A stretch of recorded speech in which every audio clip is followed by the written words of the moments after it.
Hello everyone, welcome to Redmen Radio, the Liverpool podcast. This week brought to you in association with conquering all of Europe. Well, you know, the part of Europe that is Manchester. It was good fun. Chris Pajak joins me to discuss it. We've cobbled this podcast a little bit together more than normal, so the normal structure's gone out the window because, let's be honest, Chris. Well, no, we do have it. We do. I know. Look, normally, and people watching on the YouTube channel, I always have bits of paper in front of me. Normally, I have it structured out what goes where. There are 1, 2, 3, 4, 5, 6, 7, 8, 9, 10 loosely scribbled points from the Liverpool Man City second leg. We may not even have 10 points because I'm not sure you can read all of them. I can't. I defo can't read. No, I can. I can. I can read. I can just about read them all. I think we're okay. But yeah, we were gonna do. We could have done the normal podcast, but look, because that game last night, that tie overall, it's the biggest thing happening in the world and not just in Liverpool. It would be remiss of us not to talk about. And to be honest, be asked. I'm not ready to talk about anything else. Exactly. I want to talk about Man City. I want to talk about Liverpool besting them. I want to talk about Jurgen Klopp outsmarting Pep Guardiola. I want to talk more about Robertson, Trent, Lovren, Van Dijk. I want to talk about all of them. Yeah, so those of you who've already watched or listened to the Final Word show, consider this a companion piece to it. We did the best part of an hour reviewing the game, 4 of us in the studio on the normal couches. We got to the end and I was like, we didn't talk about this, we didn't talk about this, didn't talk about this. So this is where we talk about all the other bits and pieces. So if you're wondering why we're talking about some of the more random moments of the game, we have done it in a lot more depth and detail. And Chris has done the statistical and tactical analysis of the game as well. It's on the website. So if you need more, there's more. There's always more. Because why wouldn't there be? The point that you wanted to kick this off with, Chris, was and I use your wording on this, the bastardry of Liverpool. Yeah. Before we do though, can I just apologise to everyone? I'm a touch hoarse today. I don't know if it's gotten on. We'll press through. I thought you were going to say something else then. I thought you were going to say I'm a touch horny today, and I touch didn't know where that was today, going, Chris. to be honest with you, mate. Yeah. I mean, I didn't need to vocalise that. It just is what it is. I thought the table was on a slant. So yeah, the bastardry of Liverpool. We've bemoaned that this side's a bit too nice at times, and I think there are occasions in that game where maybe we were a bit too nice. A good example of this being Sadio Mane gets pushed by Ederson 4 times. If at any time during that he crumples to the floor holding his face, I think Ederson gets a red card. I think we were bastards the way that, to some extent, like, I'm wary of saying this out loud, but I'm going to do it anyway. Top quality mid-90s Man United had a bit of this, and it's the kicking people behind the ref's back. Virgil van Dijk in particular had a little bit of this, mate. But we were in general terms, I think we were nastier where we needed to be. Yeah, we were, and we took advantage of everything that we could do. You know, there's a couple of minutes into the game and we're time wasting. You know what I mean? Yes. And you're thinking to yourself, this isn't the Liverpool that we've seen so far this season. This is the West Brom we've been watching for 15 years come to Anfield. And Palace and Watford, yes, and West Ham and Stoke. Yeah, name all of them. They're all exactly the same. And we took a little bit of that and used that against Manchester City. And not only did it frustrate them, it frustrated the crowd as well. And we used it to our advantage, and we didn't let the crowd booing and hissing get on top of us. Yeah. You know, Trent Alexander-Arnold typified that for me when he was messing around with the ball on the wing. Chris, we'll talk about the goalkeeper bit in a second, but we were booting the ball into the stands at every given opportunity, and then the ball boys cottoned on, so they started this quick change thing. So what did we do? Trent started saying the ball's flat. Basically, Trent goes, well, okay, give me the ball back there quickly. I'm not quite sure about this, referee. I think this one, not quite regulation PSI. And so it forces another change. Then they can't find the spare ball. Brilliant. And then he's 10 yards further down the pitch as well. Amazing. And then he takes the throw, and it's crap, by the way. But it's fine. We lost the ball and we were under the cosh again. I love Trent Alexander-Arnold, and he has been almost the consummate right back over this tie. He is shit at taking throw-ins. There's one thing, Jurgen, if you're watching, and look, I know they're not a massive thing, and I know you very rarely get called up for foul throws as well. He did get called up for 2 against Crystal Palace. Just make Trent practice his throw-ins just a little bit. I'm just saying, it's the only flaw in his otherwise immaculate performance. But everybody was at it, weren't they? You mentioned the Virgil van Dijk one. He literally whipped up Raheem Sterling as he walked past him with a little back heel. Cheeky it back, was but class. This is what I'm talking about. He doesn't do it in front of him. He just puts a little heel out there. Sterling goes down. Sterling loses his shit. Sterling's lucky, Paul. He's lucky that he runs with his arms in front of him, because otherwise he's landing flat on his face. Yeah. Oh my God. Woof woof. Yeah. Oh my Lucky God. they're right there anyway, mate. Broken nose, Chris. No, it was that bit from Virgil I thought was outstanding. I saw Andy Robertson kick the ball 40 yards back to our goalkeeper about 20 seconds after the whistle had blown for whatever it was. It was a free kick or a throw-in or whatever. And just fantastic. The one I want to single out for this, and we'll talk about it, his performance in general, actually. Loris Karius. I haven't really talked about him at all since the end of the game, but we remarked during the game, from minute 1 until minute, what it was, 92, 93 or whatever, he took every possible second out of the game. He absolutely took the piss. Yeah. He did. And it was those, the ones, I mean, you pointed that out during the game, so I'll let you talk about what happened every time he picked the ball up. But the goal kicks, moving it to the other side. Yep. We've seen those tricks. That's a Wayne Hennessy trick, isn't it? Yeah. We've seen them all the time. Ben Foster literally lives for that shit. Yeah, he does. And you know what? Fine. And if the ball's near him, he's waiting for the ball boy to pick it up and pass it to him. And all the lads did that. Yeah. The Ashley Cole one, was it Ashley Cole who did it against us with the throw in? Game, yeah. Where it hit him and it bounced off him. Trent did that. Yeah. You know what I mean? It come off his thigh and rolls down the hill.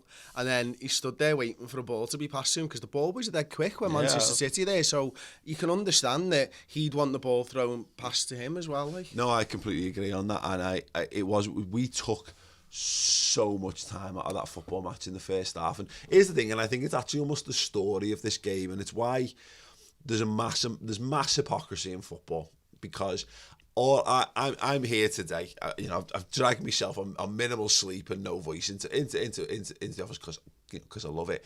But I am seeing the Man City reaction to it, and them cry arson about the referee and all that, and still going on about coach greetings and all that kind of shite.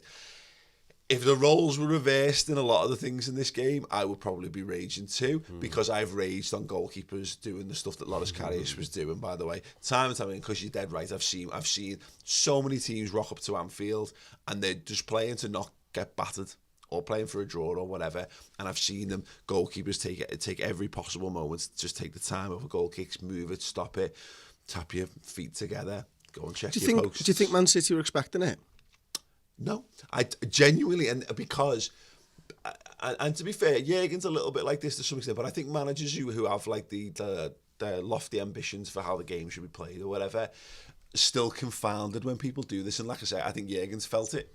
But what's telling, and I think what's amazing about Jurgen and Buvac and co is, I can see he has adapted to the English game spectacularly well, and I think I can see shades of our performance that they have picked up along the way. Like it's like cobbled together robotic bodies of the good robotic Bill and Ted from Bill and Ted's Bogus Journey. Like, they've just found bits along the way. Along their journey, they're picking stuff up and they're bolting it on. And it's like, telling your goalkeeper to take ages on his goal kicks. It's like boot things into touch.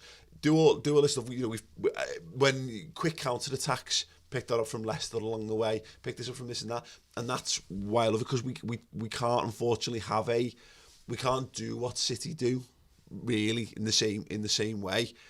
Not far off, but we choose, or maybe we choose not to. But he always talked about that, like dragging people down to his level, and it is all about the bits and pieces thing. So Pep Guardiola will have fucking hated that, and it makes me. That's why he was so enraged at the end of the first half, isn't it? Because the referee was shite. Well, the referee blows up on 45, and yet how much stuff happened in that first half, you know what I mean? It shows. The Sadio Mane, Otamendi stuff happened in the first half, didn't it? How long did that take? Otamendi's on the floor, the flat ball, all of it happened in the first half, and yet we played 45 minutes. And that referee was an absolute joke, he really was. I mean, he I don't know what he was doing, I've got no idea, but he was a joke for both teams. Well, it wasn't just for us, exactly. He was just the joke. There was no bias in his performance in any way, shape or form. The guy just isn't very good at his job. No, I know, that's it. there's an enjoyable buffoonery to it all, which I take away. You're right, is that it could have gone either way. I mean, just unfortunately from the Man City perspective, that the bigger moments in the game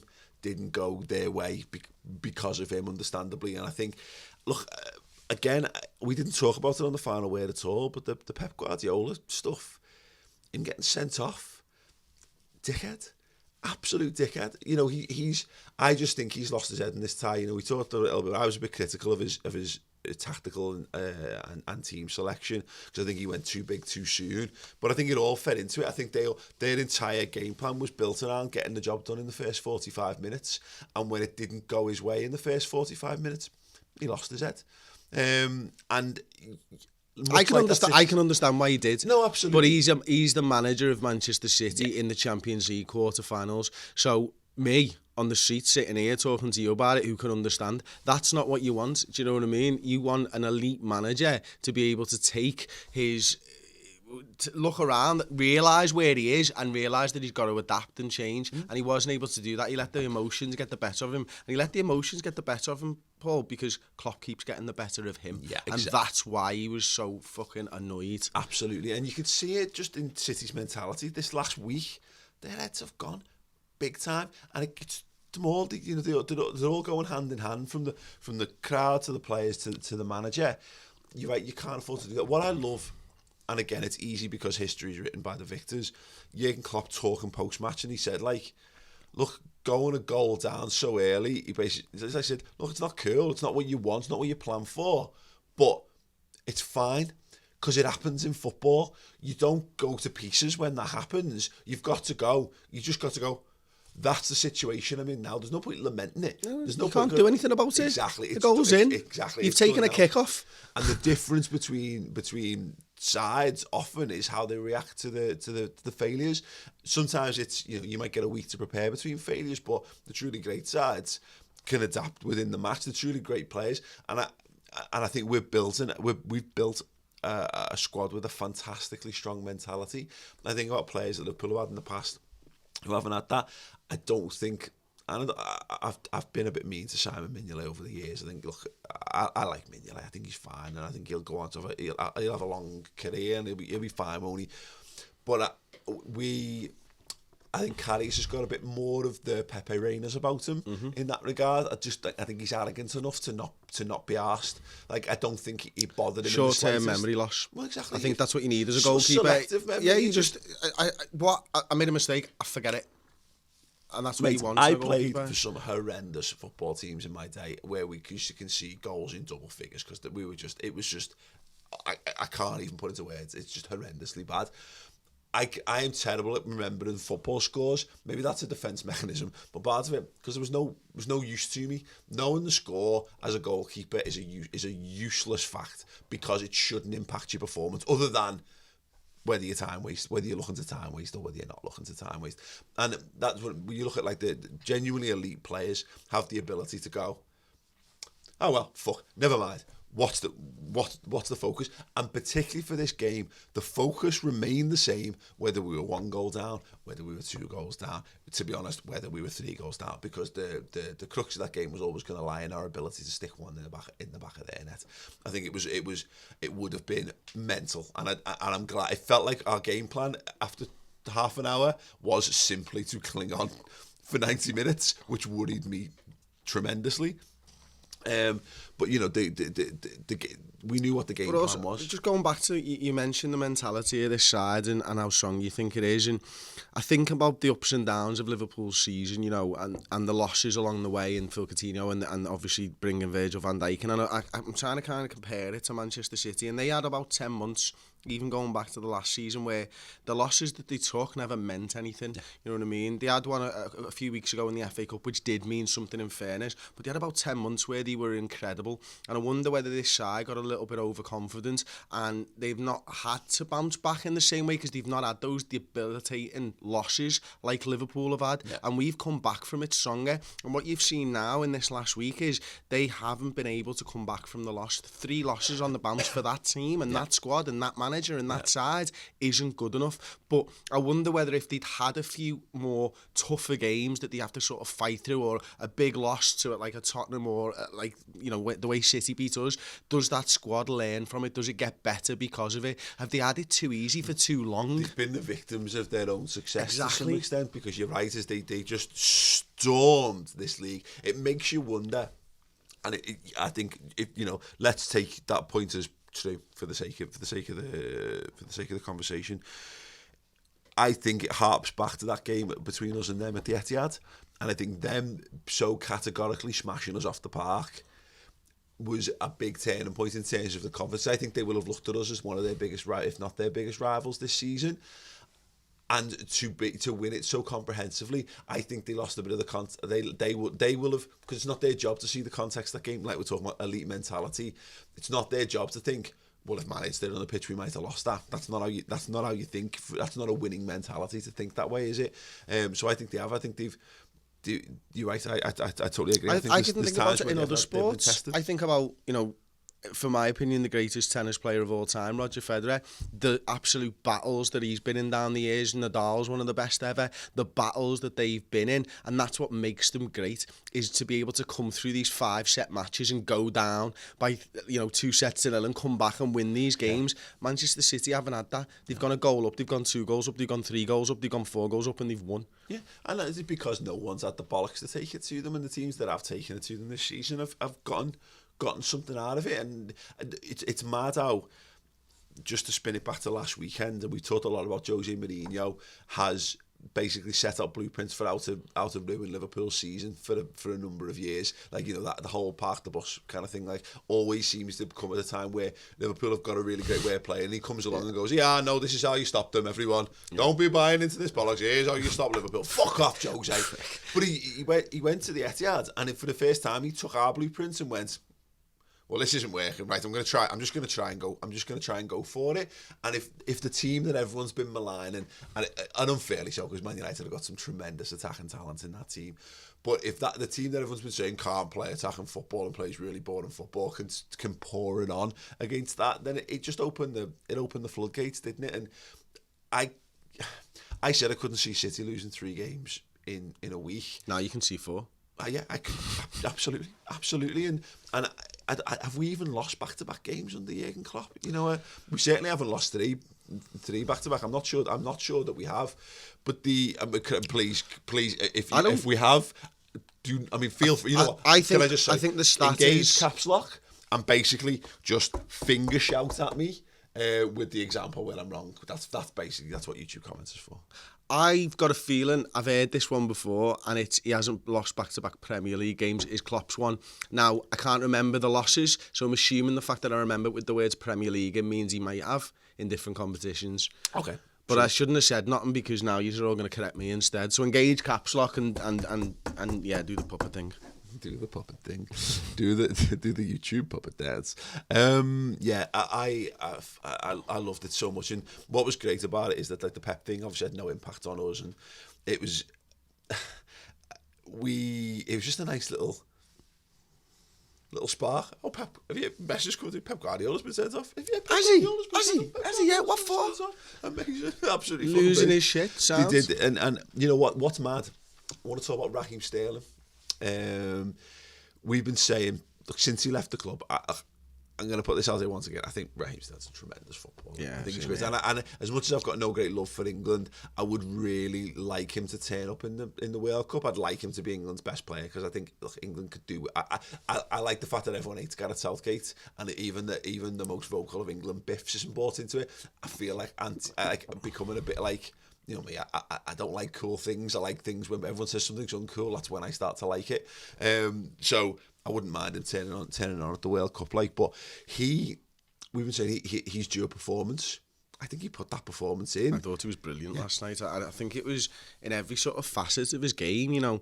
Obviously he gets an assist early on because of Van Dijk, but he puts him under pressure initially to force the mistake, doesn't he? But winning the ball back, sliding it, almost Bobby Firmino in the way that he was attacking our players who were running forward from behind. And he, like, Lallana's great at this, or was great at this, is that little jump to get in front of the man and just get your body in front, and then you're sort of pulled down. Yeah. He was doing that. He was everywhere. He was playing almost as a 10, but up front, not the 10 that we've come to know, behind the striker. And I just thought he was brilliant, and Liverpool really struggled to deal with him. Certainly first half, it felt like he was trying to prove a point to Pep Guardiola about last week. Yeah. Is what it felt like. Yeah, not to absolutely. Liverpool, which is interesting. In No, itself. no, I'm fair play, and yeah, he put in, and he did all the things that you meant to do, the things that people absolutely detest Dele Alli for. You know, he was a snide. He was just trying to. He was doing all the dark arts stuff as well, but he was putting a shift in and all that. The real great thing about that is that he's finally turned up in one of these games, and they got beat anyway. Yeah, 5-1. On aggregate. Yeah. It's nice interestingly, I can't think that he had a shot though. I can't think of one effort that he had. He did a lot of his work deeper, didn't he? Sort of looking to bring players in, and you know, he's been on fire this season. Obviously, he missed a few chances against Manchester United because I think he thinks the goal's about 6 foot bigger than it is. It's just it is what it is. It is what it is, like, and he's a good player, man, and he'll be one of the best players in the world in a couple of years. When we were talking about Karius before, I forgot to mention the thing that I really liked about Karius' performance. You teed it up, and then I never took the opportunity. Because you don't like cool things when they're presented with you. You want to wait until they're not cool. I can't help myself. It was the fact, for a start, how aerially dominant he was. Now he gets himself into a little bit of bother with the punch that leads to the offside goal. Offside goal. How many times he claimed stuff to completely just negate the situation, take all the pressure off and give us a real lift. But what did he do every single time that he claimed the ball in the air? He fell on the floor with it. He fell on the floor with it. Loris, can we have a round of applause for Loris Karius? Loris, take a bow, mate. Take a bow. Fantastic. Love it. Absolutely love it. It's just to take it and then the slow motion into the chest, down on the knees, crumple, down on your front. Safe as houses. It's my ball. You can count to 5 all you want, ref, but no referee in the world is going to count 5 or 6 seconds when you're on the floor for 5 or 6 seconds. It's them 5 plus the other 5 to 10 that you get with the ball in your hands. Magnificent snide goalkeeping from Loris Karius, in addition to all the goal kick stuff. I absolutely love that. Loved it so very, very, very much. What did you think? What were your true highlights of the night? It doesn't necessarily need to be goals or whatever. Is there anything that really? You kidding me? It's the goals. It's the goals. Of course, it's the goals, Paul. I mean, it's Mo Salah. It's Mo Salah sitting Otamendi down and chipping it over him. It's Mo Salah being there to pick up the pieces of what should have been a pen that wasn't going to be called a pen. It's Roberto Firmino nicking the ball off Otamendi and then literally getting his snooker cue out and placing one in the corner pocket. Like, that's what he did. And of course, it's the goals. Of course, it's the atmosphere. I mean, it was. You know, we talked about this last week about the atmosphere at Anfield and how I liked the atmosphere at Dortmund more for the way that you go and win the game. And there's nothing sweeter than being so nervous and so het up for 45 minutes and under the cosh to come back and win a game of football like that. So the atmosphere was like, if we'd have scored the first goal, it would have been great. Yeah. But because we conceded the first goal, our first goal, the reaction was so much better. Yeah. Because it would have been like, yeah, we're done. Oh yeah, no, but I completely agree with to that. To be nervous, to think you know this could happen. Shit, what am I witnessing here? These lads need to stand up and then get the goal. You know what it was? We talked a bit about this in the build-up about like the doing things the hard way. The Liverpool. We've been saying this for years because I have this theory that if you're over the certain age, if you're over the age of 40 or mid-30s, or 40 is probably the age now because we're mid-30s and I don't fall into this category. Over the age of 40, your Liverpool way is just to be boss and just win things. Just be dead good and win things. Of our generation, which is like mid-30s to sort of mid-20s or maybe what, it's the... You turn up and win things, but you, my God... they make you work for it. They make you work for it. So it's like, it goes all the way back to, for me, it goes all the way back to the UEFA Cup final and having to win it with an own golden goal to take us through it. Absolute agony of all that. You know, that's how winning the League Cup on penalties. The Arsenal game being battered off the pitch by Arsenal and to come back and win it. So, and that set the kind of tone for his. Whereas the Liverpool, I think if you're aged between like maybe 20 to whatever younger, Liverpool just go out, make it dead difficult, and then completely catastrophically fuck it up at the end. This was on the scale of things, from glorious Liverpool to glorious failure Liverpool, it was near the middle, but I think it was more towards glorious Liverpool of centre in this regard, because we did make it difficult. That first half was absolutely unbearable. It was unbearable. I have no idea how I managed to sing as much as I did. It was just it was an involuntary reflex, and LA is very simple to sing as well. But the fact that we had that, it added to the drama. The fact that basically we turned up in the second half, and the fact that we won the game, is Liverpool of even 10 years ago might have left that till like the 89th minute. Yeah. Like, even Liverpool 2 years ago, we'd have left that to a last minute Virgil van Dijk header or something. But the thing is, this way we show drastic improvements, and there's so much to take heart from, is that we could have made that even harder. Yes, we rode our luck, but the fact that we just, second half, we come out and went, well, that's not going to get any harder. Let's see if we can make it a bit harder for them. And then not just making it difficult, literally going and killing the tie-off with not one goal, but fucking 2 goals beyond all doubt and reason, with a comfortable amount of time left on the clock. Right. Amazing. It's unbelievable. And listen, I read a really interesting piece by Sam Maguire. I know he's a subscriber to the website. I'm not sure if he listens to the podcast, but he did something about like the tactical tweak that Jurgen makes, and how everybody thinks Jurgen Klopp is just this man motivator type of a manager. And he what's the right word? He thought that it was our ability to pick up on when Fernandinho was transitioning from defence to midfield that won us the game last night. It was a really, really interesting piece. It's on Football Whispers. Go and check it out. And it was about making sure that when Fernandinho decided to transition from centre-back to defensive midfielder, this is how we get the first goal. He steps out, and then we play the ball in, and it's absolutely brilliant. And Jurgen Klopp makes changes during games, and nobody really picks up on them, apart from maybe Liverpool fans, because we obviously watch it. So people from the outside looking in can say, oh, look, Pep Guardiola this and Pep Guardiola that, and Klopp he just wrings the most out of these players. He's just so much more than that, and this team is so much more than just the counter-attacking side. This team is so much more than just 3 forward players. This is a team. Yeah. Full stop. Yeah. No, absolutely. It's interesting. We've got a few tweets that come in, and one of them's mentioned. I asked people to send in topics, questions, or just favourite moments from last night. And LFC Connecticut actually says Klopp's adjustment, moving Salah up front first half. Clear, Genie shocked back to life after half time. Robbo and Trent. We haven't talked about Robertson. Let's do that next. City fans beating up an LFC fan in the stands. Yeah, I know it was that. That's the thing I don't like to see from the footy. If I'm perfectly honest, hopefully that doesn't get dragged up too badly. Sadio Mane underrated, always appreciated, did well to keep his self-control while being shoved. Yeah, as mentioned earlier. Andy Robertson. We've talked on the final word. We talked extensively about Trent Alexander-Arnold. We talked about Gini Wijnaldum. We talked about James Milner. We talked about the centre halves. We've now just covered the goalkeeper. We've talked about Salah. But Andy Robertson is literally, and maybe to some extent Oxlade-Chamberlain, is the only player that we haven't talked about. We had a brief conversation about Oxlade-Chamberlain. I thought he was fine, but I don't think his performance was so great that it warrants a massive discussion. But Andy Robertson, Chris, I thought, again, and we're going to have to stop saying this soon, probably next season, there's the £8.5 million from relegated Hull, Scottish lad, when, let's be honest, with the greatest of respect to the country of Scotland, which is a tremendous country, its football team has been dire for a very long, and its quality of football has been dire for a long time.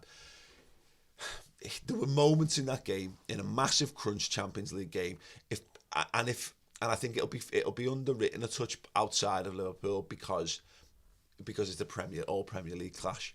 If that was Real Madrid, and it might well yet be between now and May, that he puts that performance in against, people would be absolutely lauding it. The confidence, the talent, the determination. He possessed everything that Liverpool needed at both ends of the pitch. Yeah, he did, and for me, it was all of those things, plus his understanding of when to go and when to stay. And I think I'm right in saying, was Moreno's mistake against Arsenal at the beginning of last season from one of those transitions where he ran forwards too early? Yeah, it goes to Wijnaldum and Lallana, and it breaks down in the midfield, and Moreno's too gone far up the pitch. Yeah. And Robertson doesn't make those mistakes, and that's the difference. He's a great tackler of the ball. He's got heart. He's got determination. He can whip a good ball, and we know all about his engine. But you're not talking about the brain. Yeah. And nobody's talking about his brain, and his understanding and his positioning is absolutely second to none at the moment. And, you know, I don't know whether that's because he's got Virgil van Dijk. I saw an interesting tweet from Matt Ladston from This Is Anfield saying, I wonder what happens to Robertson if Moreno doesn't get injured in December. That got me thinking about it. But Robertson's brilliant across the board. Yeah, I couldn't agree more. Interestingly enough, before we crack on, I want to I'll take a few more tweets from people and talk a little bit about Liverpool's potential opponents in the semi-final. But Chris was lucky enough to sit down with Jamie Carragher this week. Yeah, it was. The man, the legend, back in front of camera exclusively for us, which was great to see. And he actually talked about the fullback stuff, which I thought was really interesting. It's going to be a subscriber-exclusive show. It is. Very much highly recommend it. Here's a little clip for you. I just think a massive thing is full-back positions. It really is. Now, I think when you've got a defensive manager, because at the end of the day, your two centre-backs don't move. You've got an attacking manager or a defensive manager. People say, oh, centre-backs coming out with the ball. Maybe you've got three at the back. You don't see centre-backs maybe doing what Hansen did. You just see do that. It doesn't really happen. I think a lot depends on your full-backs and the positions they take up. Now, when I played under Cooley, I was a full-back. I was a defensive full-back. So your defence isn't very rarely getting exposed. No one can really get in behind you. But okay, you're not doing as much maybe going forward. That's what it is. And I think players, more managers who like to play with the ball or attack, or they see the fullbacks as wingers at times, which is not a problem. I just think the big problem is when you have two fullbacks going at the same time. I think teams who concede goals, I think you could always look. I always like to look at sort of the fullback positions they take up, because I think if you have a back four and they don't really move, I don't care whether they're the best defenders in the world or the most average, you can have a good defensive record, really. But the top teams have to get the balance right. You can't keep everyone back because you won't score enough goals to win what you need to do. And I just think since that Tottenham game, Liverpool and Klopp, I think we've got the perfect balance right now where we look solid, but we also look like we score plenty of goals. Yeah, if you want to listen to that full interview, do go to the redmentv.com and sign up. Absolutely belted. Great of him to take the time out, Chris. Yeah, absolutely. You know, he was so good. Like, it's great to meet him first and foremost properly. The fact that we had sort of 25 minutes with him talking everything from like 2001 through his career to this Liverpool side, to Virgil van Dijk, Karius, what those pieces have made to this Liverpool's defence, how this team's performing, and what makes a sort of elite side, and the difficulties to get the balance right between an attacking side and a defensive side. I mean, he's got insight. He's one of the best analysts in the country. And I got to sit down for 25 minutes and talk to him, and you get to listen if you want. Doing it exclusively for the Redmen TV. We're actually going to be with Jamie Carragher again next week, aren't we? Yeah, we are. He's doing a Ladder 23 night at the Titanic Hotel on Thursday next week. I think it's the 19th of April. All raising funds for the 23 Foundation, the Firefighters Charity. The two, sort of the Foundation and the Firefighters Charity have come together. They're selling tickets for the event. There's raffles. There's all kinds of stuff. Darren Farley's going to be there, comedians. Jamie Carragher's going to be telling stories. We're going to be doing a live show. Mm-hmm. From there, you'll be able to see Jamie talk about what he's going to talk about. You're going to be able to see Darren Farley. That'll be Thursday evening. Look for us to go live around any time after 8 o'clock, and then we'll have another video where you can, if you can donate, then we'll have a link for you to donate to these two wonderful causes. Amazing, yes. So do keep tuned to the Redmen TV social accounts at the Redmen TV on Twitter. Is always a good place if you're not following us on there. So, Chris, yes, through to the semi-finals. Glorious, glorious Liverpool. At time of recording, the second round of the quarterfinals haven't been played as yet. We know that us and Roma are in the hat. It seems likely, although, you know, yesterday it seemed likely that Barcelona would be there, that Real Madrid and Bayern Munich will be joining us in the semi-finals. I think you said Roma. Is that right? That you Roma would be your choice? Yeah, I think so. Yeah. I mean, listen, I'm scared of Real Madrid in this competition. Mm-hmm. I like the story and the narrative of Klopp going back to Bayern Munich with this Liverpool side and sticking it to them. I think that would be a great story. I kind of just want to get to the final. And, you know, as great a side as Roma are, and they are great because they're in the semi-finals, mm-hmm. Paul, and they've done what they did to Barcelona, I just think they're the worst of the three. Yeah. It's quite honestly. Yeah. No other reason. The thing for me is that I want to play Real Madrid because I want to play Bayern Munich and I want to play Roma, to be fair. But I'll talk through me thinking on the others. I want Real Madrid because I don't want them in the final.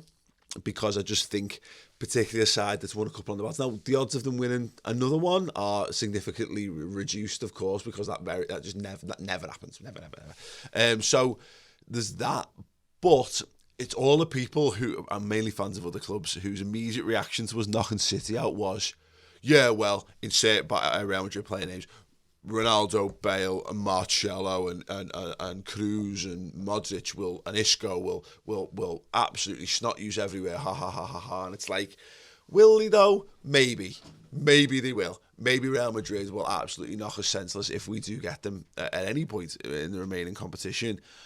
But I want us. We haven't had. Man City's a big test.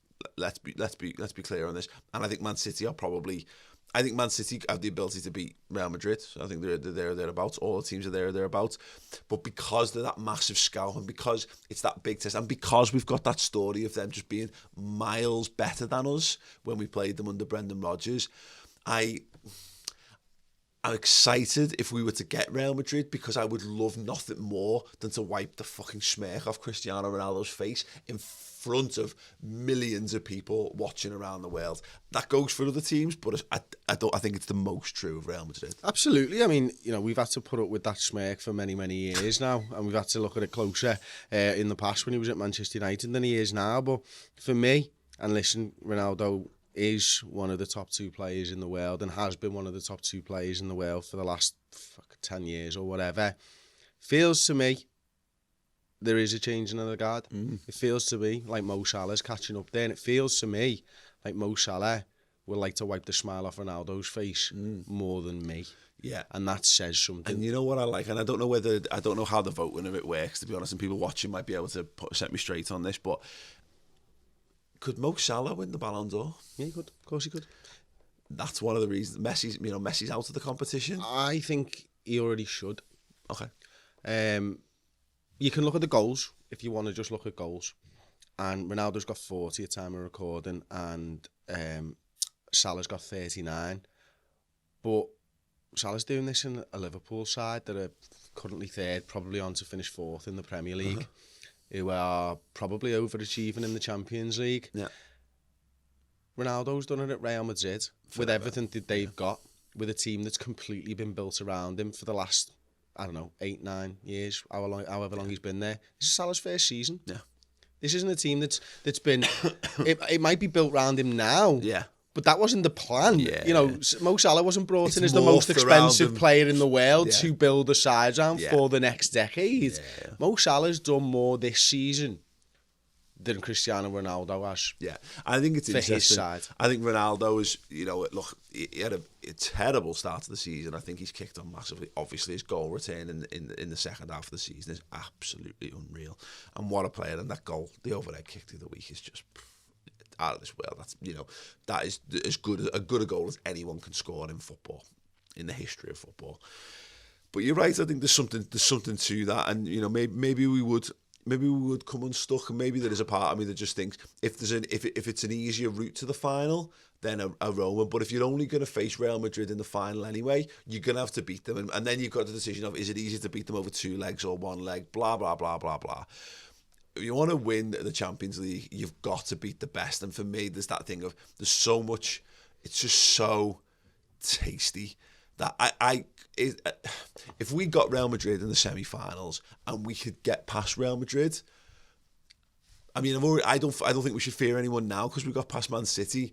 But you're then looking at Bayern Munich or Roma in the final, and you'd be walking 10 feet taller. And not that I think Liverpool would fall foul of arrogance or overconfidence or anything like that, because I don't think they could. I think we're very well disciplined in that regard. But it would be such vindication for how we play. It would make the final so much easier for them to get people on side. Because I think, how could you not be bought in to what we're doing, if you not just to make a European final, but to make it having beaten the champions of Portugal, the champions of England, the reigning European champions and the club with the biggest amount of wins in the competition ever. Exactly. And for probably a long time. Yeah. That's the case. And I just think, if Liverpool do that and they stride into the final, I think that's the one where that is the route that gets Liverpool the most fans along the way as well. And people might say, what do we want fans?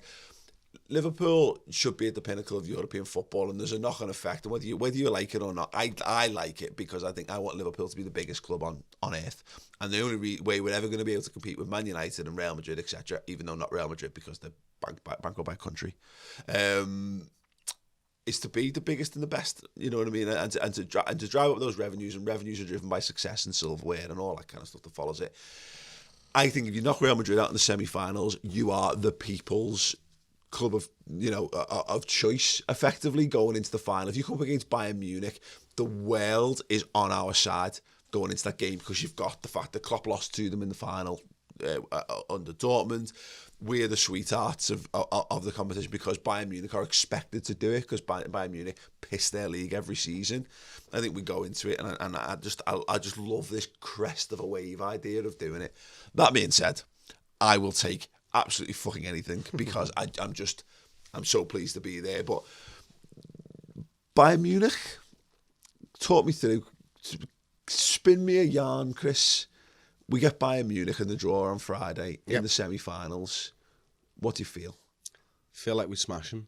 Really? I feel like we smash them. I do. And you might say that's naive, you might call that deluded or whatever. I don't fear anybody. Sorry, just to clarify, this is a Liverpool podcast. We are entirely within our rights to think that Liverpool are the best thing on the face of planet Earth. To a fault. Jurgen Klopp will be looking at it, Arsene Wenger and Arsenal, or what they've done against Bayern Munich, and going, I'm not going to do that. I'm not going to do that. And he knows. Go, Alex Oxlade-Chamberlain. Alex, tell me everything that you did, and it'll just be a big whiteboard of do not do this, and it'll just be a checklist of everything that Arsenal did and don't do that. Yeah. I just think that the story would be absolutely fantastic if Klopp going back to Bayern Munich. This is a coach that I think Bayern Munich want. And I think Bayern Munich might need as well because, too many times over the course of maybe the last decade or maybe even more, Bayern Munich haven't been able to replicate what they do in the league when it comes to crunch time because I don't know whether they rest on their laurels too much. I don't know whether they find it too easy in the league. But I don't think Jurgen Klopp lets them get away with that if he's their manager. Yeah. And Jurgen Klopp will know how Bayern Munich want to play. He'll know exactly what their fans are going to be like. He'll know the areas that you need to train in. He'll know the city. He'll know all these little bits and pieces. And that'll give us a little bit of an advantage, Paul. And I just think he will get the best out of Liverpool against Bayern Munich. I actually want Real Madrid in the final, and I know that sounds mental because you're going up against the most storied European side in history. I just think we can do them over one leg, and for me, watching the way they took apart Juventus away, it was scary. Yeah. And I've seen Real Madrid do that to Brendan Rodgers' Liverpool at Anfield, same scoreline I think it was actually. I'd rather face them in one leg than two. And I'd still like Liverpool to go into the final being the underdog, and a massive underdog at that. It is interesting. I think you're right. Also, I guess there's a degree to which Liverpool were to reach a final against Real Madrid. It would be a David versus Goliath kind of situation, which I think does favour us very much so. I just think that the problem is that Real Madrid is such a global superpower in terms of the support and all that. I don't know what they wouldn't sell more tickets than us. No. We get more. Scousers get their hands on tickets everywhere, mate. There's definitely a nice bit of synergy, I think, particularly to having Roma or Real Madrid in a European final. You know what I mean? There's more history to hark back to in that kind of regard. I would be terrified of Real Madrid in a final. Honestly, I would, again, not relax is not the word, because I couldn't handle the two legs. I couldn't fill my day. My head was so filled with these matches for a quarter final of the Champions League against a local team. I'd be a wreck if we got to a final again. I think I could handle, because I think Liverpool, I can see a world quite easily where Liverpool beat Bayern Munich or beat Roma. It's just that Real Madrid in a European final thing is but again, makes it all sweeter if you're able to get it over the line. So yeah, interesting stuff. The best thing about this is the ability Jurgen Klopp has handed to us to dream about this. You know, we've got a couple of days now until the draw is made. We'll maybe have a few days after it's made before it becomes a real reality of what's happened. So yeah, let me know your thoughts if you're watching this on YouTube in the comments below. Who do you want most and why in the semis, and then of course when we progress to the semis in the final as well. Yeah, a couple more quick tweets then before we wrap up, Chris. Once they come up, Gaj Mohan says, team of Carragher's versus team of Firmino, who wins? Well, I can't see Carragher scoring many, so a team of Bobbies. Yeah, I have to agree with that. We'll take more of your questions next week. Yeah, a little bit of a cobbled together show this week, but yeah, absolutely incredible week, absolutely incredible couple of weeks. I can't stress this enough. If you're watching this on YouTube and you're watching the free stuff, fair play to you. Welcome. We're glad that you do. If you want more and if you want to help to support the stuff that goes out on YouTube, please do go to redmentv.com. Sign up. Look, we're not begging. There's plenty of content on there for you. I'll beg. I'm not bothered. Fuck begging. There's plenty of content there. There's the Jamie Carragher interview. I'm going to do a podcast with Andy Kelly this week, formerly of the Liverpool Echo. We have got the stats and tactics analysis of Liverpool Man City. There's like pretty much 3 you've done on this almost at this point. Definitely 2. We have got the final word show looking back at Man City, and we've got a Reds News Roundup talking about Dybala to Liverpool links and the Fellaini to Liverpool bullshit as well. So if you need more, go to redmentv.com, sign up. It's free for the first month, and then it's just £5 a month thereafter. Chris, thank you very much. It's been a pleasure. Thank you for listening. Welcome.